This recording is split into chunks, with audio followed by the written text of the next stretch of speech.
Olá, sejam todos muito bem-vindos. Estamos aqui para a gravação de mais um podcast do Psicopapos, um podcast dos alunos de psicologia da Estácio de Angra dos Reis.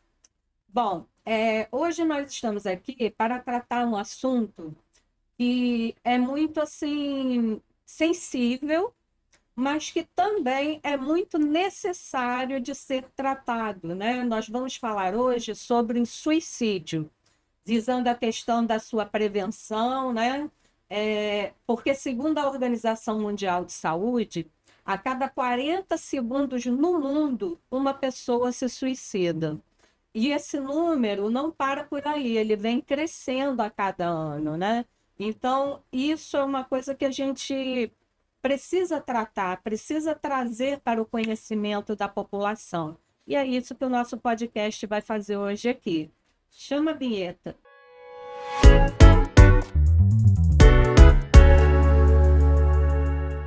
Hoje, para nos ajudar a tratar desse assunto tão importante, né, que é o Setembro Amarelo, a prevenção do suicídio, que na verdade veio a ser assim tirado o mês de setembro como o mês de alerta, mas que nós não podemos deixar de ficar ligados que isso acontece o ano inteiro.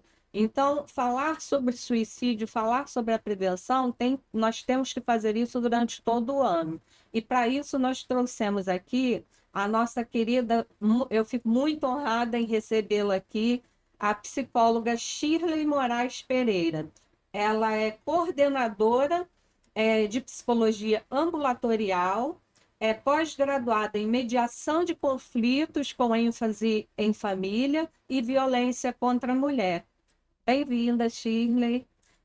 Eu queria que você falasse para a gente um pouco sobre a sua trajetória, como você escolheu a psicologia ou como a psicologia te escolheu.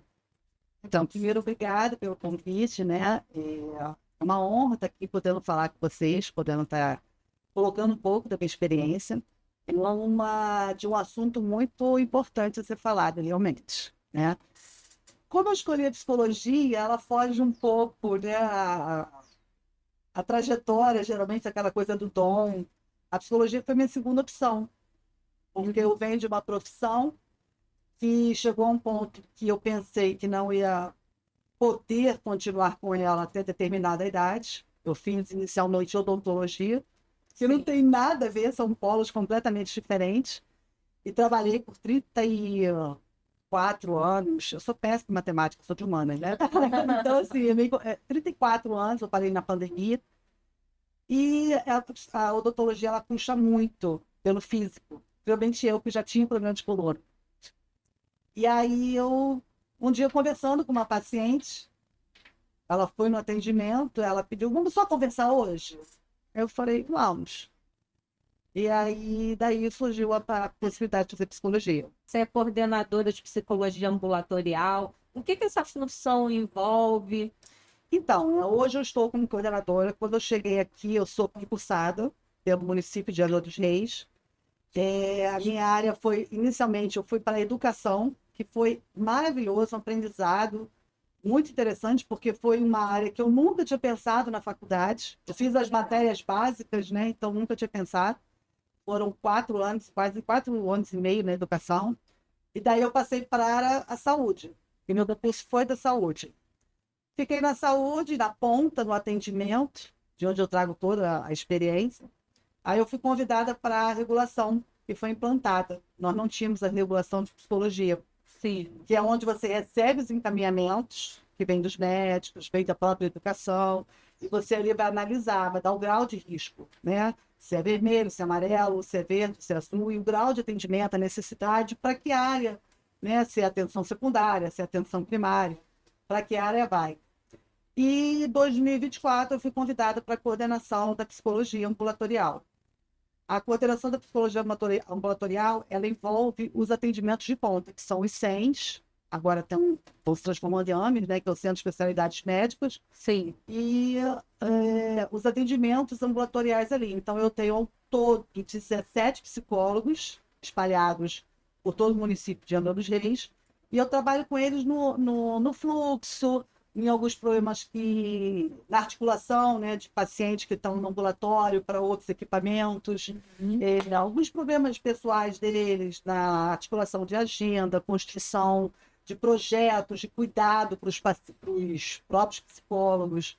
Então, abrange, né, por alto, não passando o que a coordenação faz, mais ou menos isso. Ai, que legal, um trabalho bem complexo, né?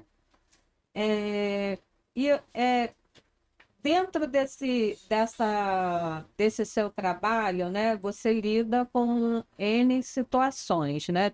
E hoje a gente sabe que falar sobre o suicídio ainda é um tabu, né? Tem aquela dicotomia, falar ou não falar, né? Para quem tiver curioso, quiser pesquisar, nós temos lá o efeito Werther e o efeito Papageno, né? O efeito Werther, a questão de imitar as ações de quem comete o suicídio, e o Papageno, ao contrário, dando esperança e novas aberturas, né? Eu queria que você falasse para a gente um pouco sobre essa dicotomia, como você vê isso.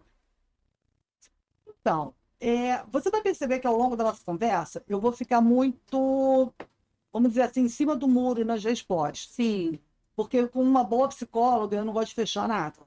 Eu acho que não existe preto e branco, ser humano é cinza. Então, dizer para você que essa dicotomia ela existe é fechar uma coisa no sentido de que um paciente, uma pessoa que saiba, né, fale sobre suicídio, ela vai se atentar contra a própria vida por causa disso? Não dá para afirmar, né? Mas o suicídio é tabu, primeiro porque as pessoas têm esse medo da morte em geral. A finitude traz esse medo, ninguém quer ouvir falar sobre morte. Sim. Segundo, porque tem esse estigma de que assim, não, se falar, a pessoa vai cometer, eu vou induzir a pessoa a pensar isso, né? E também tem aquele lá, deixa de besteira, que está inventando ideia, tem nada na vida ficar falando sobre suicídio para quê? Então as pessoas não querem falar, que entra um pouco no próprio medo da própria pessoa também, né? Então fica naquela, falo ou não falo? Tem realmente essa dicotomia aí, falo ou não falo? Eu vejo do falar, tá? Eu vejo no falar. Eu acho que quanto mais você fala, mais você diz para aquele paciente que está em sofrimento, paciente não, pessoa, nem sempre é paciente, né? Aquela pessoa que está em sofrimento, que ela tem um espaço de escuta, que ela tem um espaço de fala, que ela não está sozinha, que tem alguém que está ali. Quando a gente fala, né, sobre o suicídio, a gente vai tocar em alguns assuntos que as pessoas vão se identificar. Sim. Elas vão falar assim, nossa, tem alguém que me entende, tem um lugar que eu posso ir, tem alguém com quem eu posso falar. Então, abre essa chance, essa oportunidade para essas pessoas. Por isso que eu sou a favor de conversar sobre o assunto. E também para aquelas pessoas que estão em volta. Né? Que, como eu disse, para de besteira, falar sobre morte, tua vida é boa. Então, as pessoas não entendem, até pelo próprio medo delas. E quando a gente trabalha isso, a gente desconstrói alguns pensamentos, alguns paradigmas, né? Então, assim, eu acho muito importante falar sobre isso. Há também, né, quem critica a questão do Setembro Amarelo, porque, poxa, só se fala em suicídio em setembro, e a gente sabe que não é bem assim, né? Embora setembro tenha sido, né, escolhido o mês de conscientização, existem campanhas o ano inteiro disponíveis, né, para que as pessoas tenham acesso a isso, né? E aí eu queria que você falasse um pouco para a gente da importância do Setembro Amarelo. Eu acho que, como toda campanha, né, ela tem que ter um momento específico para aquilo ser tocado, né, para aquilo que venha à tona com mais força, com mais frequência, e para que seja trabalhado muito bem aquilo. Nós temos muitas coisas para trabalhar em campanhas, então realmente não dá para você ficar só falar sobre suicídio o ano todo. Isso é falado, mas com essa especificidade, né, com essa folga, a gente escolheu mesmo, a gente escolhe para várias situações, várias questões. Sim. Então, eu acho importante ser falado, sim. Se eu não me engano, o lema dessa campanha é se precisar de ajuda... Não, se precisar dessa ajuda. Verdade, é o lema dessa campanha.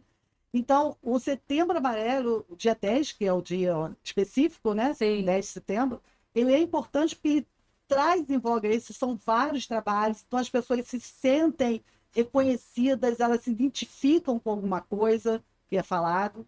Então, para mim, ele é super importante. Apesar de, como você falou, é o ano todo.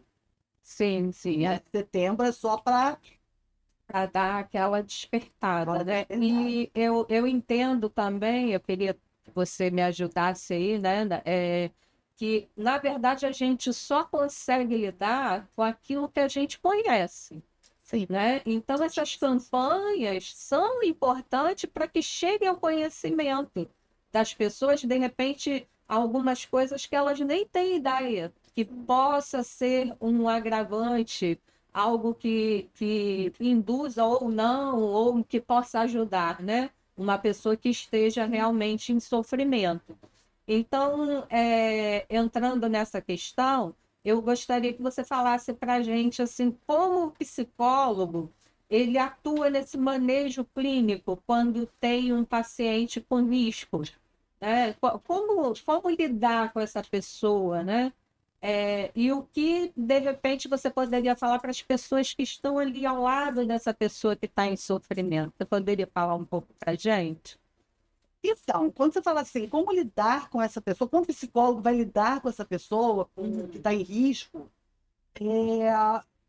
é o dia a dia dele, é o acolher, Sim, é o ouvir, né? que é É muito muito importante. importante, é o não julgar, Sim, é o pontuar, é o colocar, é o trocar ideias, é o organizar. Então, isso não é para uma função do suicídio, né? Do risco de suicídio, é no dia a dia do psicólogo.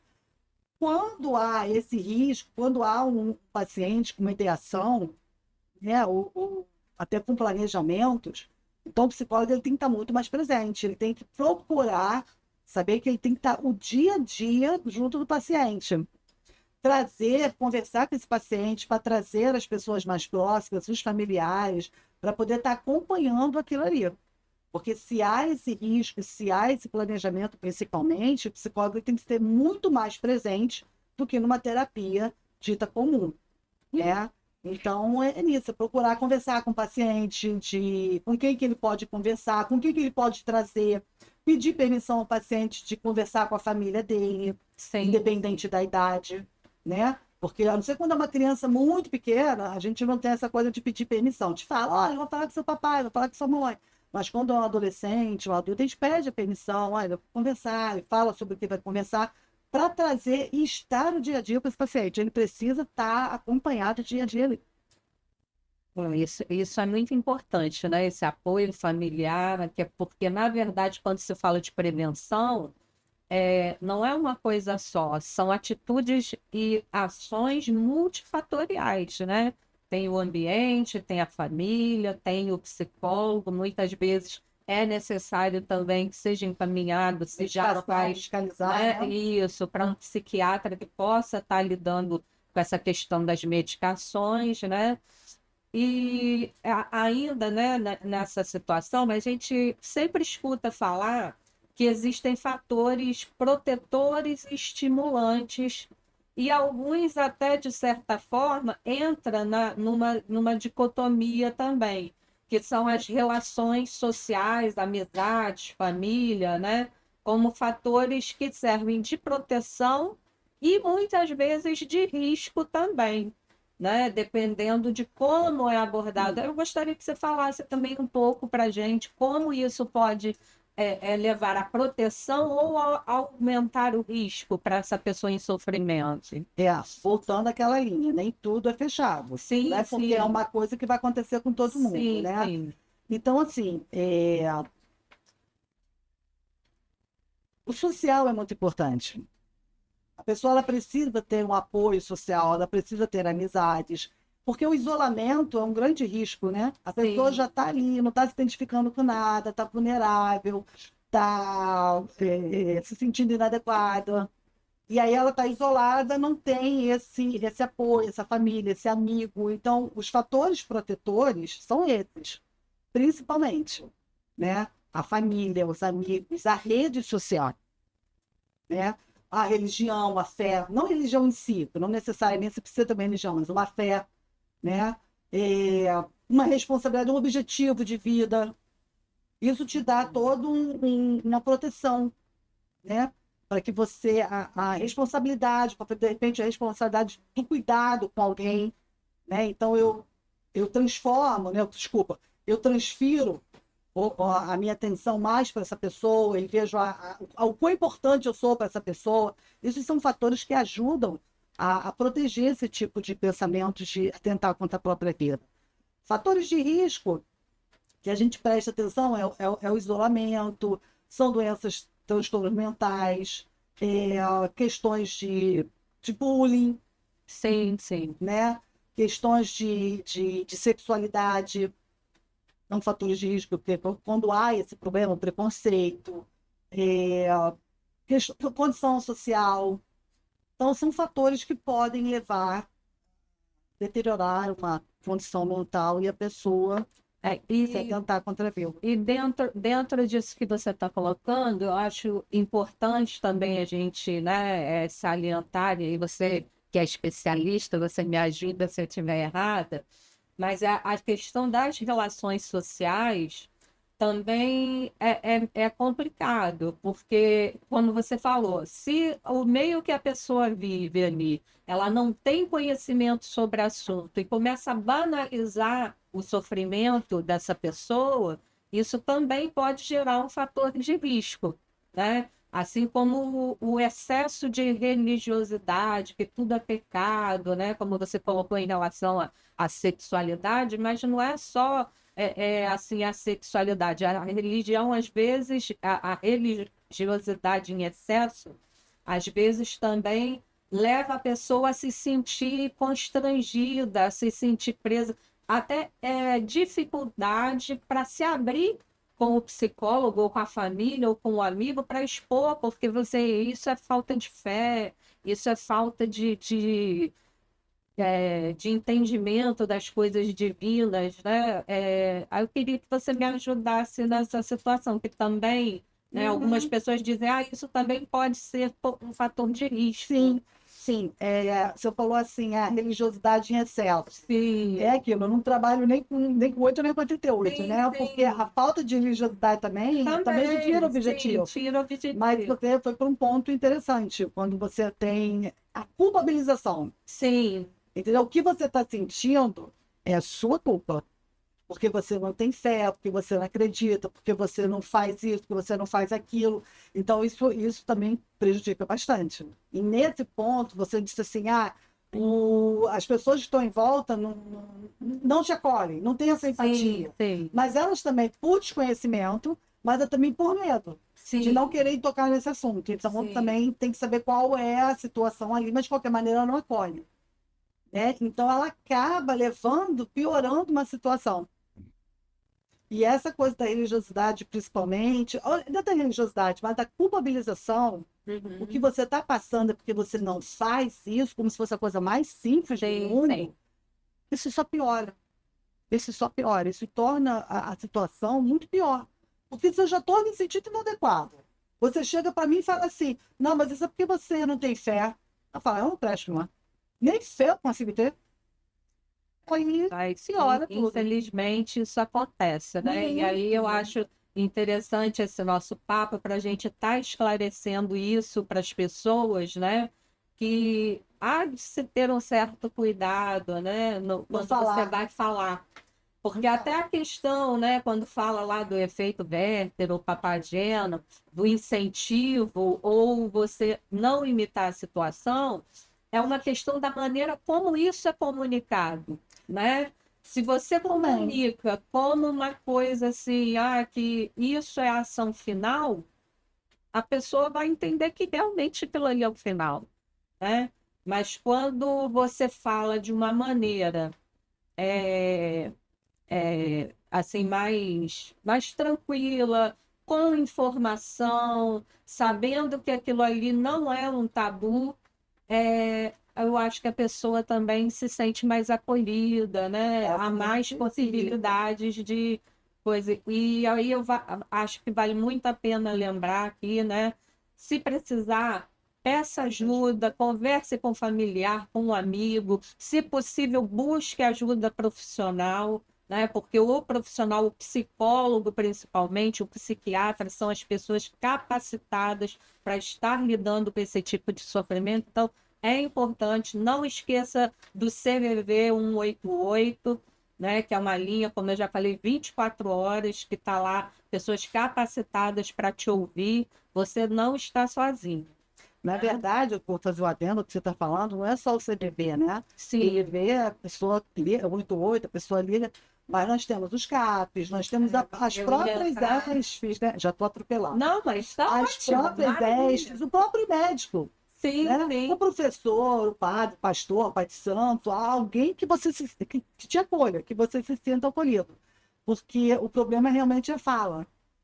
Eu não gosto muito de fechar a linha do tipo, eu contaminei, eu falei, ele me imitou, porque eu posso estar falando com você sobre o suicídio e você está tudo bem, mas eu posso tocar em algum gatilho. Então vai depender do que a pessoa se identifica. Sim, então sim. a fala é importante, não no sentido de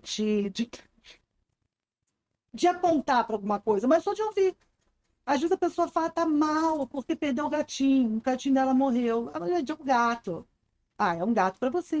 Para ela era a base que sustentava ela. Então, é entender que a dor do outro, só ela sabe qual é o peso. Então, quando a gente para de julgar, quando a gente para de cobrar, de acusar, né, no sentido de julgar, sou um gato, você não está minimizando a dor do outro. O que esse gato representava para essa pessoa? Então, o acolhimento é isso, é não julgar, é entender que a dor é só dela. Né? Só ela sabe o que está causando. Então, acolhe. Ouve sem julgamento. É a melhor forma de empatia que você tem. Ouvir sem julgar. Maravilha. Dentro dessas situações também, Shirley, tem a questão do consumo, né, de álcool e drogas que tendem a aumentar a impulsividade, tira o equilíbrio de você entender o que é certo e errado, né? E não no sentido literal, né? Porque o que é certo para um, de repente, não é para outro e vice-versa, mas essa relação do consumo de álcool e drogas também é um fator de risco que deve ser bem analisado, né? Fala um pouquinho para a gente como você vê isso. Isso álcool e drogas é um assunto polêmico, complexo, né? E assim. Seria um outro Nossa, podcast. outro podcast, super importante. Até para as pessoas conhecerem os serviços que a rede oferece, né? Sim, sim. Mas, dando um passant, tem uma linha, né, de pensamento que diz que o suicídio ele só pode ser considerado suicídio quando a pessoa tem noção do que está fazendo, ela tem consciência do que está fazendo. Senão, não é considerado suicídio, ela não está dentro da consciência dela. Ela sente.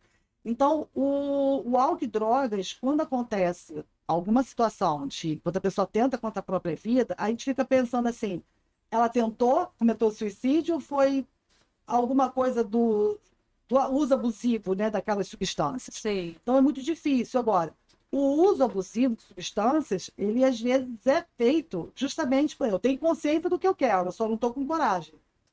Né? Então eu vou tomar isso para poder ter coragem. Aumenta a impulsividade.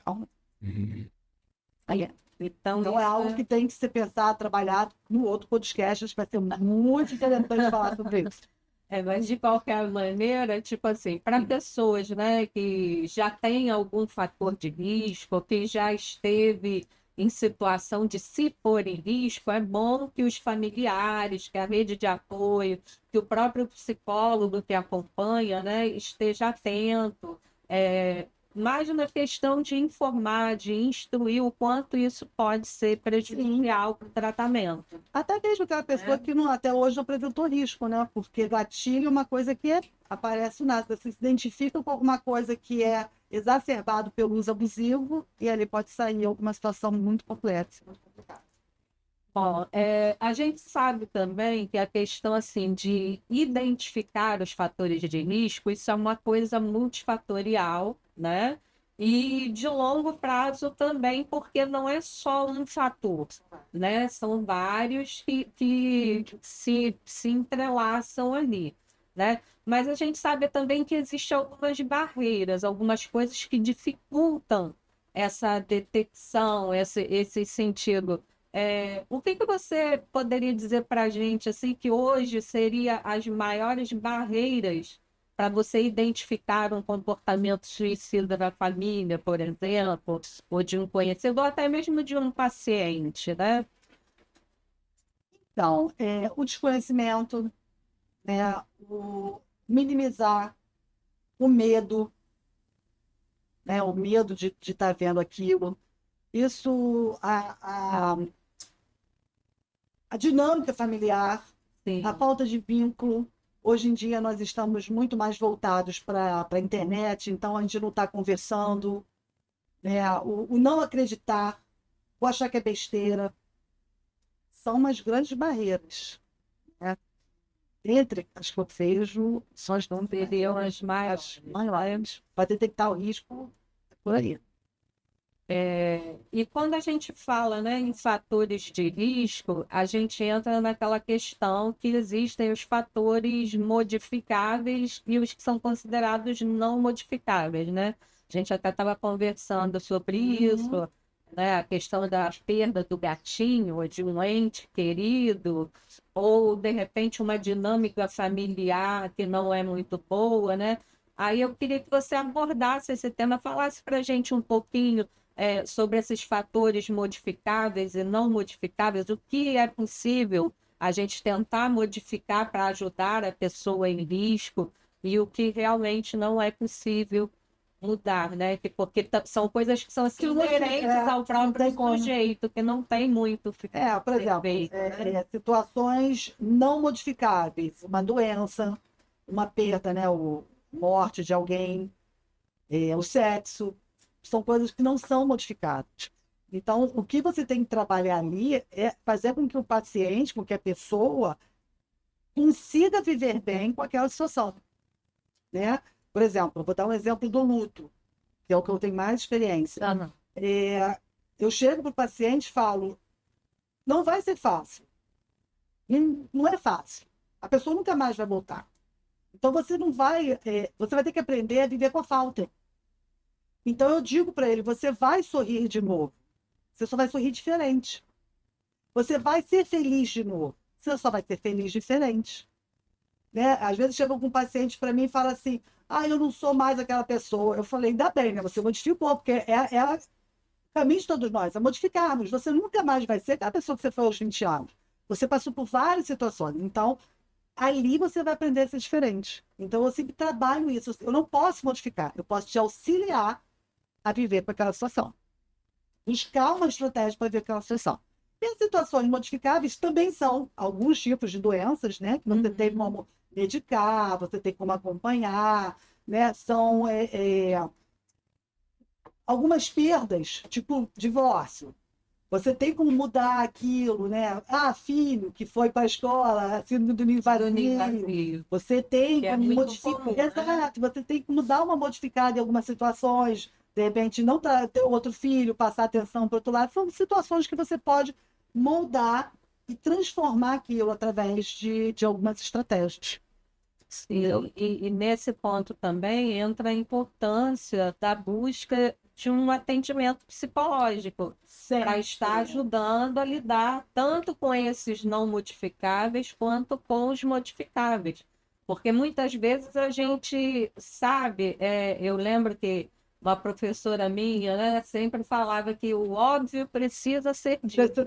Às vezes você sabe o que você tem que fazer, mas quando você ouve de um profissional, você ouve de um amigo, de alguém do teu meio, o que você precisa fazer é diferente, né? Parece que dá aquele start assim, né? Sim. Não, eu estou falando aqui, mas sempre dizendo, o acompanhamento, né, psicológico, ele é fundamental. E é muito importante para esses momentos onde nós estamos nos sentindo fragilizados, onde nós precisamos ser ouvidos sem ser julgados. Nós precisamos de um colo, às vezes, né? Não que o psicólogo dê colo, mas às vezes ele só precisa daquilo. Uhum. né? Então, assim, eu só quero aquele colinho. Então, dá aquele colinho naquele momento, acolhe o paciente, organiza ele, depois vamos trabalhar para que ele possa entender o que está acontecendo com ele. Então, a psicologia, o psicólogo é muito importante. E aproveitando, né, que a gente está falando sobre psicólogo, eu acho importante também a gente lembrar para o pessoal que está assistindo, porque muita gente pensa assim, ah, poxa, mas uma sessão de terapia é muito cara, eu não tenho condições, mas hoje, graças a Deus, graças ao SUS, existe o atendimento público, Sim. né? Nem sempre é imediato, mas a gente consegue fazer, né, o atendimento pelo SUS. Isso é importante. Se você estiver precisando de atendimento, busca o SUS, busca alguém que possa te ajudar. Aí você me ajuda, é o SCAP. Tem, então, você está precisando de conversar, porque eu sou da rede pública, Aham. né? Nós estamos, como eu falei, eu tenho 17 psicólogos que Uhum. estão na rede pública e fazem esse atendimento. Tá? Então, nós temos as ESF, os meus estão no centro de especialidade, mas Sim, existem as ESFs, que são os médicos de família. Lá tem psicólogo, tá? Você pode chegar lá e perguntar, eu quero conversar com o psicólogo. O próprio médico pode te encaminhar. Mas também nós temos os CAPs, temos o CAPS 2, temos o CAPIJ, que é o Infanto Juvenil, e temos o CAPS AD, que é álcool e drogas. É porta aberta. Não precisa sim. ninguém te mandar. Bate lá e fala, preciso falar com alguém. É uma equipe multidisciplinar. Nem sempre você vai ser recebido por um psicólogo, mas já tem psicólogo. E a equipe vai te receber, a pessoa de referência do dia vai te receber, vai te acolher e vai entender a tua história. E aí nós vamos, né, juntar com o psicólogo e vai acontecer o acompanhamento. Vai haver esse Vai ter esse direcionamento, direcionamento. então, precisando de ajuda, não precisa ficar preocupado com Tá na rede. custos, está na rede, está à sua disposição. Basta você procurar. A gente também sabe que as doenças mentais, né, como depressão, bipolaridade, esquizofrenia, são grandes fatores de risco. Na verdade, são assim, os principais, né? É muito difícil quem tem algum transtorno assim mais sério saber lidar com as demandas do dia a dia, né?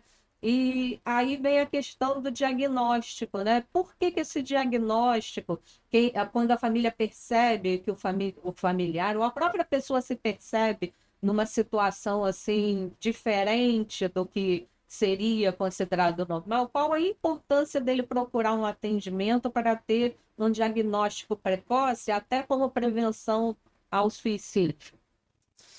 Então, essas doenças, elas quando elas agudizam, né, elas exacerbam, tem um surto, tem tudo, a pessoa ela não consegue pensar, às vezes, por si só. E aí, principalmente a esquizofrenia, né? Vou dar exemplo de esquizofrenia. A pessoa Uhum, ouve vozes. uhum, E aí as vozes, ela não está organizada, as vozes falam para ela fazer alguma coisa, ela já também não sente bem, ela já tem um vazio dentro dela, já tem uma angústia dentro dela, que aquelas vozes induzem ela a cometer algum ato impensado. sim. Então, por que que é necessário a gente logo de cara perceber alguma coisa diferente, buscar ajuda, para que nós possamos organizar, controlar aquilo ali, aquilo não chegar a um ponto de causar mal a essa pessoa. Então, Sim. perceber um comportamento diferente, conversa, leva para o médico. Às vezes não é nada.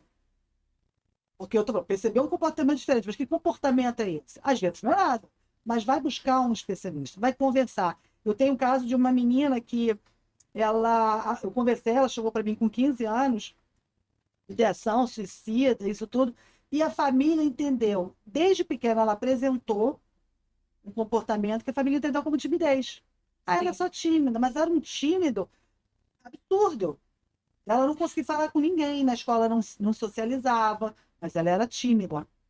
Então foi um tímido que fugiu ao padrão dito normal da timidez, Aham. né? Ela tava demais. Então chegou a um ponto que ela veio para mim com tentativas, após tentativas de contra a própria vida, por causa disso. E a família não aceitava. Foi muito difícil a família aceitar porque ela era tímida.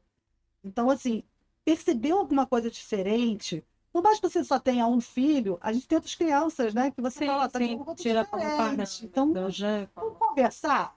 É melhor tirar a dúvida E não ser e não nada, ser né? nada do que a gente deixar para lá. Então, o importante, sim, começar para medicar, para ter o acompanhamento psiquiátrico, o acompanhamento psicológico, para estar em alguma atividade que aquela pessoa precise, né? Socializar, um grupo, um esporte, alguma coisa que faça ela se sentir melhor e conseguir controlar os sintomas da doença que ela tem, do transtorno que ela tem. Legal. Outro assunto também, assim, muito polêmico, né? Em relação até ao incentivo ao suicídio, é a questão da internet, principalmente as chamadas Deep Web, né? Que existem fóruns, existem comunidades que, inclusive, ensinam como fazer, né?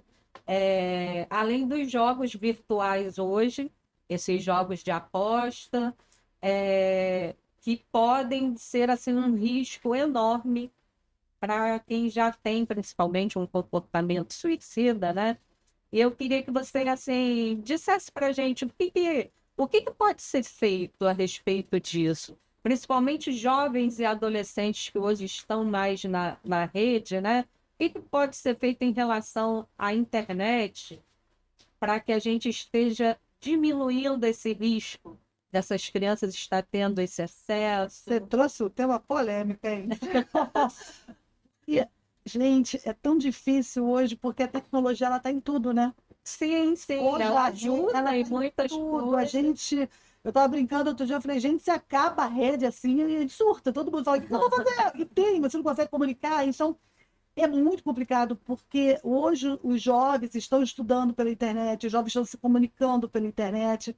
Então, isso aí a gente tem que ter um controle, sim, Sim, né? Eu faço parte dessa linha. E quanto mais tarde isso chegar para a criança, melhor. melhor. Eu faço A parte gente dessa tinha até linha. conversado sobre isso em relação a trabalhar as relações familiares, né? Essa Familiares. família ter, de fato, assim, acesso ao que os filhos assistem, Eu, quando trabalhava na né? educação, eu dava muito palestra, né? Porque eu trabalhava com as escolas, dando palestra para pais. E eu fazia uma pergunta assim: seu filho sabe a cor que você gosta? Seu filho sabe a comida que você mais gosta? Seu filho sabe alguma palhaçadinha que você fez quando era criança? Então, assim, o que você conversa com seu filho? Né? Eu lembro que na minha infância a gente sentava para jantar, às vezes para almoçar, e meus pais conversavam, falavam das besteiras que eles faziam, né? Pegadinhas quando criança. Então eu tinha esse acesso aos meus pais. Então, o que fazer hoje, gente? Aumentar o vínculo familiar, conversar com seu filho, saber o que ele está vendo na internet, mas mostrar para ele que isso não é uma forma de controle. Sim. Não estou autoritária com você. Eu estou cuidadosa com você. Protegendo. Eu estou protegendo. Por quê? E falar abertamente com o filho. Sabe? Dizer para ele, será que você tem a maturidade? Porque eu na minha infância não tinha, na minha adolescência não tinha. Será que você tem para saber se... Até hoje a gente às vezes pega em golpes. Né? Você vê adultos caindo em golpes. Sim. Como é que deixar uma criança, adolescente, sem uma supervisão? Então, a supervisão, a conversa, é falar para os filhos, eu não quero te controlar, eu quero te ajudar, eu estou aqui, eu quero saber o que está acontecendo, vamos discutir sobre isso, eu não vou te proibir, eu vou te supervisionar, eu vou te auxiliar a lidar com isso. Isso é muito importante. A presença, não vou dizer dos pais, que muitas crianças e adolescentes não têm pais, a presença da família seja representada por quem? Isso é muito Importante mesmo, né? Até porque a família é a rede de apoio que está ali mais próxima, né? Na verdade, família e a escola. São as redes de apoio que mais convivem, principalmente com o jovem e com o adolescente. Né? Agora você falou uma coisa assim dos jogos, né? Uhum. Os jogos geralmente está acontecendo muito com adultos, Sim. né? Os adultos. Agora, o adulto que vai para esse joguinho, eu fico me perguntando, ele nunca apresentou nenhum outro tipo de sintoma, nenhum tipo de sinal. Uhum. Então, ele busca naquele jogo preencher algum vazio para ele, algum ganho. Ele está tendo algum prazer ali. O que ele está preenchendo? Por que ele buscou aquele jogo? Então, a gente só vê o jogo, né? O vício, ele se perdendo ali. Mas qual era aquilo que ele estava falando? Quais eram os sintomas que estavam aparecendo? Quais eram os sinais que estavam aparecendo antes? Então, é isso, é a família, está olhando, é olhar o seu familiar, é olhar o seu amigo, ver o que está acontecendo. A relação humana é muito importante. E entrando nesse assunto de família, né, a gente ainda tem a questão do suicídio de mães atípicas, né, que tomam conta de crianças, né, que têm algum distúrbio, algum transtorno, e como isso afeta essas mães, porque quando você trata de algum transtorno infantil, a gente foca muito na criança, né? O que que a criança precisa, um psicólogo para a criança, o tratamento da criança, e às vezes a mãe ou o responsável, né, por aquela criança fica um pouco esquecido, né? Aí eu gostaria, se você puder falar um pouquinho para a gente sobre isso, sobre essa como essas mães, né, podem estar buscando ajuda também, além do 188 do CVV, esses equipamentos que você listou também atendem essas mães? Atendem, elas são ditas pacientes como qualquer outro, né? E essas mães são muito interessantes. Também é um tema interessante para falar num podcast. Vamos falar no podcast. O luto, né, do filho perfeito.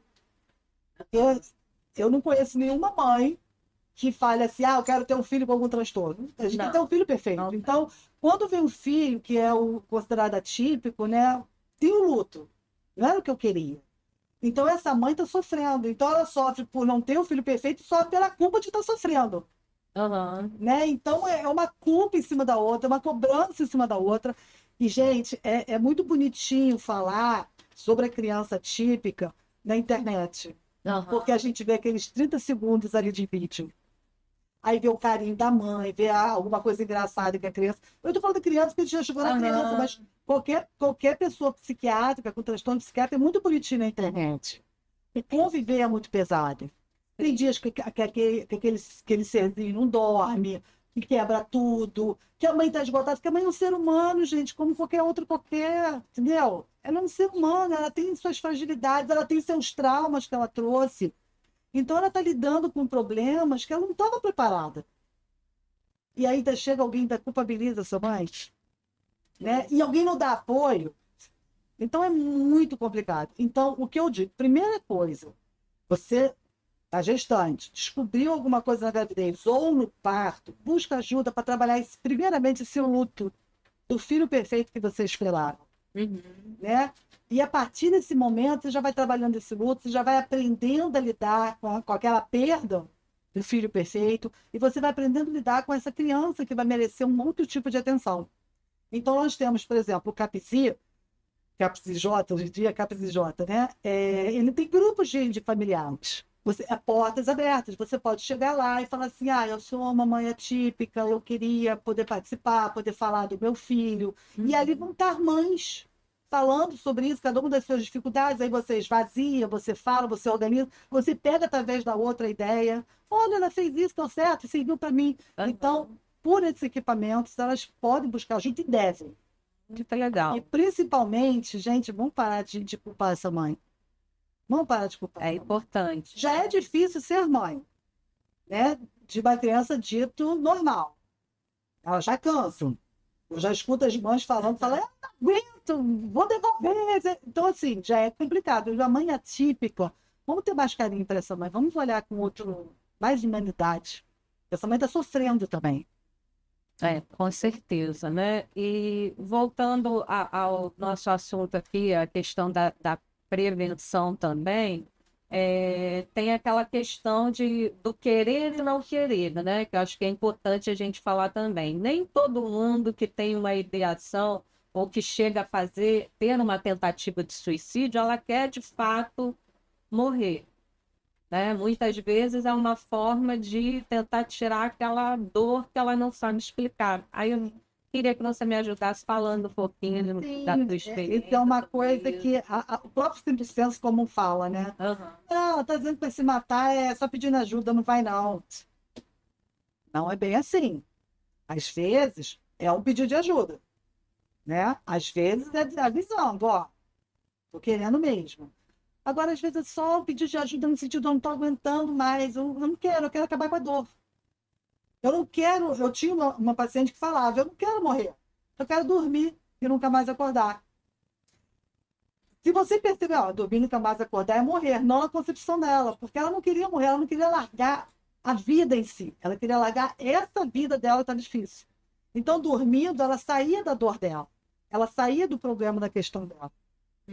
Né? Então, ela realmente não queria, ela tentava, mas ela não queria, ela queria dormir. Então, as pessoas falam assim, ah, ela é fraca, ela é isso. Não, ela só que qual de nós não tem uma dor, né? Todos Sim. nós já passamos por isso. Mesmo sem nunca ter pensado em se matar ou algo parecido, a gente fala assim, ah, eu vou dormir e esquecer. Está muito pesado para mim hoje. A gente vai dormir, a gente vai esquecer aquele momento. Então, não necessariamente quem quer, quem busca, quem atenta contra a sua própria vida, ela busca acabar com a vida. Ela está buscando acabar com a dor. Mas é uma coisa que está muito mesclada, muito junto. Então é difícil, às vezes, as pessoas entenderem isso. Que ela não quer acabar com a vida, ela quer acabar com a dor. É igual a automutilação. A pessoa está com uma dor tão grande dentro dela que ela não sabe explicar, que ela não suporta. Então ela passa para o corpo, ela concretiza essa dor. É uma coisa que vai mais ou menos por esse caminho. Né? Mas, às vezes, ela está buscando acabar com aquela dor e, infelizmente, ela alcança o objetivo, que é acabar com a dor. Uma coisa que também merece atenção, né? Nem sempre é só chamar atenção. Vai mesmo. Até porque, né, só para dizer, mesmo que seja chamar atenção, mesmo que seja só para chamar atenção, ela vai tentar, porque ela quer chamar atenção. E nessa tentativa ela pode conseguir. Então, quando a gente não dá esse, só quer chamar atenção, tá só querendo, mas isso ela tentar. Então, assim, não vão minimizar a fala do outro, não. É aquela dor do outro, só ele sabe o que ele está carregando. Tem um ditado que fala assim, coração dos outros é terra que ninguém pensa. Tá. Então não dá pra gente não levar em conta, né? Banalizar esse sofrimento, né? E aí, então, eu queria que você falasse para a gente, Shirley, como os familiares e amigos, né? Essa rede de apoio, na verdade, mais próxima das pessoas, seja na escola, no trabalho, como elas podem identificar ou tentar identificar uma ideação suicida? Quais são assim, os sinais que alguém pode dar de que está nesse sofrimento? Qualquer alteração comportamental, alteração na fala já te chama atenção. Não estou dizendo nem que seja para ideação suicida, mas já está alguma coisa diferente, alguma coisa está errada ali. Então você tem uma pessoa que se isolou, você tem. Não, vou repetir, não que isso seja definitivo. Né? Existem pessoas que se isolam por um momento. Terminei o namoro, quero ficar sozinho um tempo. Então, mas quando é uma coisa, uma alteração muito grande, uma coisa muito mais tempo, mais demorada, esse fugiu completamente ao modo daquela pessoa ser, já é uma coisa que você tem que prestar atenção. Você já tem que chamar a pessoa, falar, olha, eu estou aqui, o que está vendo? Né? Por exemplo, falas. Existem falas assim, não sirvo para nada mesmo. Só estou dando aqui, estou dando trabalho para minha mãe, estou dando trabalho para meu pai. Eu não me encaixo em nada, ninguém gosta de mim, eu não consigo ser amada por ninguém. Ou então começar a falar assim, olha, toma isso aqui para você, vou deixar para você, começar a se desfazer das coisas, a colocar coisas em ordem. Não, olha, eu fiz aqui um seguro de vida, olha, paguei todas as contas até o fim do ano. E claro que não é isso sozinho, né? Sim, eu sempre um Aí depois eu falo, a pessoa está pagando até o fim do ano, o que está acontecendo? É dizer, olha, quero me despedir de você, foi um prazer te conhecer, mas eu não vou continuar mais aqui. São sinais que você tem que prestar atenção e ligar o alerta. E oferecer aquele ombro, aquele ouvido que a pessoa disse. E dentro dessa temática ainda, Shirley, nós temos também a questão de que muitas pessoas próximas a quem ou porque realmente planejou de fato, ou porque teve uma tentativa que acabou sendo bem sucedida, né, no mau sentido, elas se culpam por não ter percebido esses sinais, né? E às vezes elas se perguntam, será que tem um perfil para essas pessoas em risco? Será o que eu não vi? Por que eu não vi? Será que há um perfil que eu podia ter visto e que eu não consegui enxergar? né? Eu queria que você falasse também um pouquinho para a gente sobre essa questão dos Essa, enlutados, é, né? essa culpa, ela é inerente a quem perde, Sim. independente se a pessoa viu ou não. Porque ela pode ter visto tudo isso, pode ter levado a pessoa para um atendimento psicológico, atendimento psiquiátrico, pode estar tido ele, conversas, várias conversas com ela, e no fim a pessoa atenta contra a própria vida, consegue, e a pessoa fala, ai, meu Deus, onde eu falhei? E ela fez tudo que ela podia. Uhum. Então, eu sempre falo para os familiares, amigos, pessoas próximas daquela perda, assim, você não tinha. A gente tem como dificultar. Sim. Isso é uma coisa que a gente tem que ter na cabeça. A gente tem como dificultar. Impedir, não. Impedir, nós não temos como fazer. Tá? Agora, qual o perfil? É essa mudança de comportamento. Uma pessoa mais isolada, né? Como essa criança que eu falei. Desde pequenininha, ela veio apresentando. Os pais levaram para um lado não, de timidez, pela crença deles. Então, é algo assim, vamos conversar sobre isso. Vamos conversar. Seu filho é assim? Seu filho faz isso?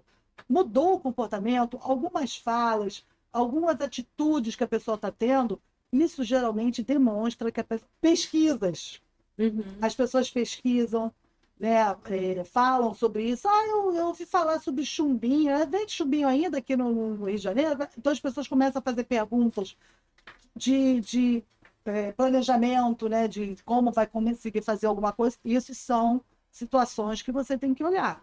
Mas, repito, você não vai impedir. Tá? A gente vai tentar dificultar, mas impedir, porque aí é colocar em cima do familiar também uma responsabilidade imensa, que ele não vai conseguir suportar essa responsabilidade. Até porque como é que ele vai ficar 24 horas com aquela pessoa, né? É muito complicado. É um tema muito pesado também para essas pessoas que têm. É acolher, fazer ela aprender a trabalhar, a conviver com a falta, né? Porque é uma perda, ela vai ter que aprender a conviver com aquela falta e aprender a conviver com aquela falta de uma situação que ela se culpa de não ter visto. É trabalhar Nesses isso. casos também entra a importância, né, dessas famílias enlutadas, desses familiares estarem também buscando um apoio médico, um suporte, né, para entender como lidar Sim, com isso, né, o como tempo lidar com essa todo. situação, tirar essa culpabilidade.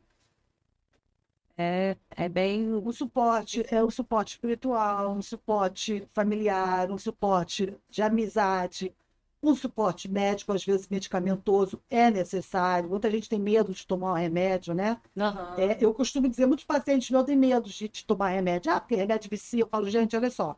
Imagina que você está dentro de um poço. Aí eu falo para você, né? Eu ainda faço assim para eles. Imagina, você está aqui, ó, dentro do poço. Eu falo, olha para a direita. Aí a pessoa fala, não estou enxergando nada, é só o poço. Então é preciso você tomar o remédio para você fazer isso, ó, botar a cabecinha, os olhinhos para fora do poço, Uhum. né? Que aí quando você consegue olhar o que a gente está, as possibilidades, você consegue modificar. Então o remédio faz isso. O remédio te estabiliza, o remédio te dá uma organização para você começar a trabalhar. Então não tenha medo. Se for preciso, também, porque a gente está falando da psicologia, mas a Uhum. psicologia não trabalha sozinha. Sim, Se sim. for preciso o acompanhamento psiquiátrico, né, para te estabilizar naquele momento, não tenham medo. Vão, que é muito importante. Aí entra o lema do Setembro Amarelo, né? Se Precisar de precisar, ajuda, peça peça ajuda, ajuda. né? Não espere para depois. É muito importante que se você está nessa situação, se você está enlutado, se você tem algum familiar que você perdeu nessas condições, que você esteja buscando ajuda para você também.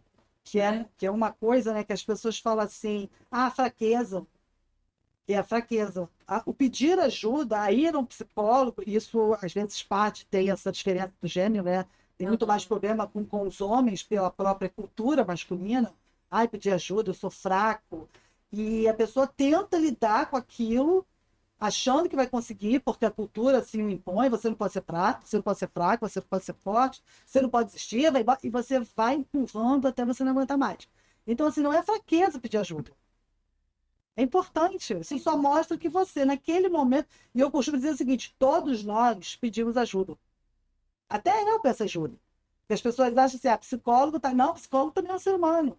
Então, tem dias que eu chamo uma colega, minha própria supervisão, psicóloga também, ou então uma amiga, né, minha mãe, minhas irmãs, e fala, ai, me escuta aí um pouquinho, eu quero só um colo hoje, e bota para fora a angústia, porque quando a gente fala, a gente se ouve, Aham. né? Então, eu acabo trabalhando. Então, pedir ajuda não é fraqueza, tá? Pedir ajuda, pelo contrário, para mim é um sinal de coragem que a gente luta contra todo o estigma da sociedade.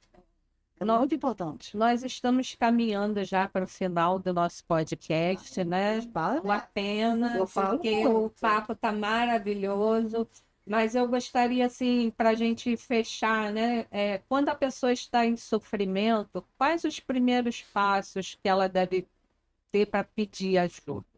Né? Eu sei que a gente já falou sobre isso, mas é bom a gente repetir, né? O que fazer? Estou precisando, estou em sofrimento, como eu peço ajuda? E mais importante, quem você confia? Quem te apoia? Não importa quem. É aquela pessoa que você tem abertura e confiança e você sabe que ela vai te acolher sem te julgar e sem te culpabilizar. Pode ser a sua mãe, pode ser seu pai, seu marido, sua esposa, seu companheiro, companheira, seu filho, um vizinho, pode ser uma professora, uma pedagoga, pode ser a tia da escola. O primeiro passo é demonstrar que você não está bem. E quando a gente não está bem, é o que eu falo, é que nem quando você está com o pé torcido, você precisa de uma bengala, você precisa que alguém te ajude a andar. Vai lá e peça, faça essa pessoa, aquela pessoa que vai te ajudar a andar. Procura essa pessoa. Porque as pessoas falam assim, eu tenho que ir direto no psicólogo, não tenho coragem. Às vezes a gente precisa ir no psicólogo. A primeira vez que estou falando, Sim, né? sim, De sim, primeiro. os O primeiros pedir passos. ajuda não precisa ser necessariamente ao psicólogo. O primeiro passo é aquela pessoa que vai te acolher, aquela pessoa que está mais perto de você. E aí, a partir dela, ela vai fazer toda uma rede, né, para você. Ela vai fazer uma rede familiar, uma rede social, uma rede escolar, uma rede de trabalho, uma rede medicamentosa, uma rede de terapêutica, de acompanhamento psicológico. Mas o primeiro passo, pensa aquela pessoa que você tem confiança e vai te escutar, seja ela quem for. Isso é muito importante, né? E a gente não pode esquecer, lembrar mais uma vez do CVV 188. Para quem não gosta de falar, de repente, né? Principalmente a juventude, no site do CVV você vai ser direcionado para o chat, que você vai conversar digitalmente com a pessoa. Então, procure ajuda. Tem os equipamentos que a nossa querida Shirley já mencionou aqui, né? Que estão à disposição da rede pública. Tem a rede particular também para quem possa, né? Então, não esqueça, se precisar, peça ajuda. E para a gente ir finalizando aqui o nosso podcast, eu vou chamar aqui a nossa amiga Edilene, que nós temos uma lembrancinha para a nossa convidada. A gente também mima os nossos convidados. Eu vou querer voltar. Com certeza. Olha só, Tem muito Sou Chantolete, da Sulfura, boneca carinhosa, tá? Então, uma lembrança, muito obrigada, tá? Obrigada pela presença. Obrigada pela confiança, pelo convite. Muito obrigada, tá? Obrigada, Bruno, tá? Obrigada mesmo. Muito obrigada, equipe, tá? Pela confiança. Esse troféuzinho aí é simbólico, mas também é um presente para Ah, é pra você, como gente, você participou do bonitinho. Psicopapos, tá? Eu espero que você guarde lá com carinho, que certeza. foi feito com todo carinho. Gostaria, assim, de agradecer imensamente a sua presença aqui. Eu tenho certeza que foi um diferencial, que esse podcast vai ser um diferencial na vida também de muitas pessoas que estão precisando, né? De ajuda. Então, nós estamos chegando ao fim, pessoal, de mais um Psicopapos, né? Hoje nós conversamos sobre suicídio, causas, modos de prevenir, né? De tentar prevenir, como buscar ajuda, né? Agradeço novamente a Shirley, né? Agradeço. Que doou o seu tempo, que está aqui participando com a gente. Você que nos ouve e que está em sofrimento, de repente, nesse momento, lembre-se, você não está sozinho. Procure ajuda. Ligue para o CVV 188, 24 horas por dia, 7 dias por semana. Busque um familiar, um amigo, alguém que você confie para estar buscando essa ajuda, porque a sua vida tem valor, você importa para muita gente. Muito obrigada por nos acompanhar em mais um episódio e até a próxima com mais um Psicopapo.